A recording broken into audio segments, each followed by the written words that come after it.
सोमवार की सुबह करीब 11:15 बजे अचानक chief justice of India justice B.R. Gavai की कोर्ट यानी कोर्ट रूम नंबर 1 में अचानक एक हंगामा हो गया थोड़ी देर के लिए। और एक वकील जो हैं वो सुप्रीम कोर्ट बार एसोसिएशन के सदस्य भी हैं, राकेश किशोर, उन्होंने CJI की तरफ जूता उछाला, एक जूता अपना निकाल के। और इसके बाद लेकिन तुरंत वहाँ पर कार्रवाई हुई और सिक्योरिटी जो दिल्ली पुलिस की है उन्होंने उस वकील को पकड़ लिया और हिरासत में ले लिया। इस घटना के बाद भी CJI B.R. गवई शांत रहे और उन्होंने कहा कि वो इससे उनको कोई फ़र्क नहीं पड़ेगा। और उन्होंने जो सुनवाई उस समय चल रही थी 2 जजेस की बेंच की, वो सुनवाई उन्होंने जारी रखी। इधर दिल्ली पुलिस ने वकील को हिरासत में ले लिया, उसका मोबाइल फ़ोन, कार्ड और बाकी भी जो सामान था वो भी जब्त कर लिया। और इसके बाद वो इंतज़ार कर रहे थे कि इस मामले में CJI की तरफ से, रजिस्ट्री की तरफ से कोई दिशा निर्देश, कोई निर्देश जारी किया जाए कि आखिरकार पुलिस को इस मुद्दे पर करना क्या है। हालांकि पुलिस खुद भी कार्रवाई कर सकती थी, लेकिन क्योंकि मुद्दा जो मामला है वो सुप्रीम कोर्ट का है, CJI का है, CJI कोर्ट रूम का है, इसलिए दिल्ली पुलिस ने उसका इंतज़ार किया। आला अधिकारी यहाँ पर मौजूद रहे। तो इसके बाद जो CJI करीब 1:30 बजे तक सुनवाई करते रहे और फिर वो अपने चैम्बर में गए। और उसके बाद सेक्रेटरी जनरल को बुलाया और कुछ जो सिक्योरिटी से जुड़े अफसर थे उनको बुलाया, रजिस्ट्री अफसरों से उन्होंने बातचीत की। और जो सूत्रों ने NDTV को बताया कि CJI ने सीधे तौर पर कहा कि वो कोई कार्रवाई नहीं चाहते हैं वकील के ख़िलाफ़, उन्हें सिर्फ इग्नोर किया जाना चाहिए इस घटना को, वो इस घटना से विचलित नहीं होंगे, अपना काम करते रहेंगे।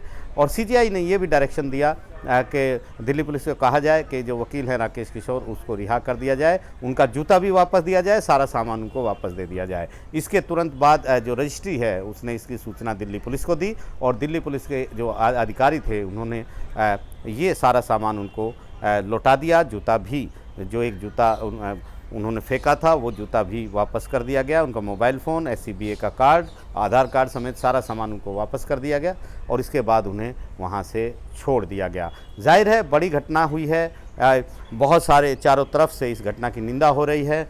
खुद जो SG हैं यानी सॉलिसिटर जनरल तुषार मेहता, उन्होंने भी कहा है कि इस तरह की घटना नहीं होनी चाहिए। Justice B.R. गवई जो CJI हैं, उन्होंने देश की सर्वोच्च अदालत के तौर पर जो सम्मान है संस्थान का उसको बरकरार रखा है। लेकिन कहीं से भी किसी को ये महसूस नहीं होना चाहिए कि ये संस्थान कमज़ोर है, ये भी उन्होंने कह दिया है। और कह दिया है कि इतने सालों से वो CJI जो गवई हैं उनको देखते आए हैं, सभी धर्मों का सम्मान करते हैं। सोशल मीडिया की वजह से ये तमाम घटना इस तरीके से हुई है। निश्चित तौर पर यहाँ पर जो स्कोर है supreme court advocates on record association, उसने भी इस घटना की निंदा की है। बहुत सारे, इंदिरा जयसिंह ने भी इस घटना की निंदा की है।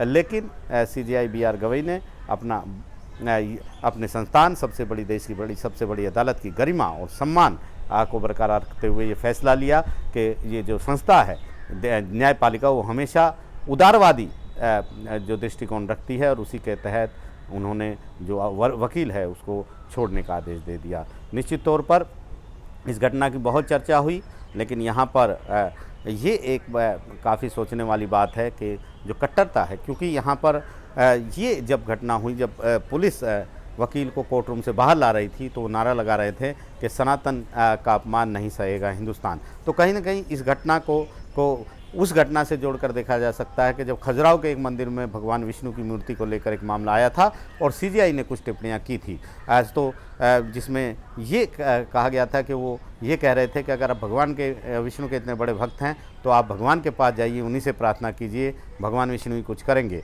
हालांकि इस पर भी जस्टिस गवई को ट्रोल किया गया और बाद में उन्होंने ये स्पष्टीकरण जारी किया कि वो सभी धर्मों का सम्मान करते हैं और सोशल मीडिया ने उनकी इस बात को तोड़ मरोड़ कर पेश किया है।